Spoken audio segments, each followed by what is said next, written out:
Por otro lado, acá estamos poniendo la alfombra, esta parte trasera, aquí, que está con la popa del barco. Mi buen amigo está haciendo el trabajo aquí. Y vamos a ver qué tal queda esto. Y obviamente los cambios que se le están haciendo son brutales, porque esto realmente no tiene que ver en nada con el barco que yo. Es otra cosa diferente.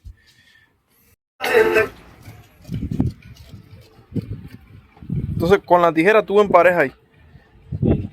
Y Sí, ya de ahí y le pondrías aquí también, esto en el borde. y ya pongo eso en los bordes. Ya.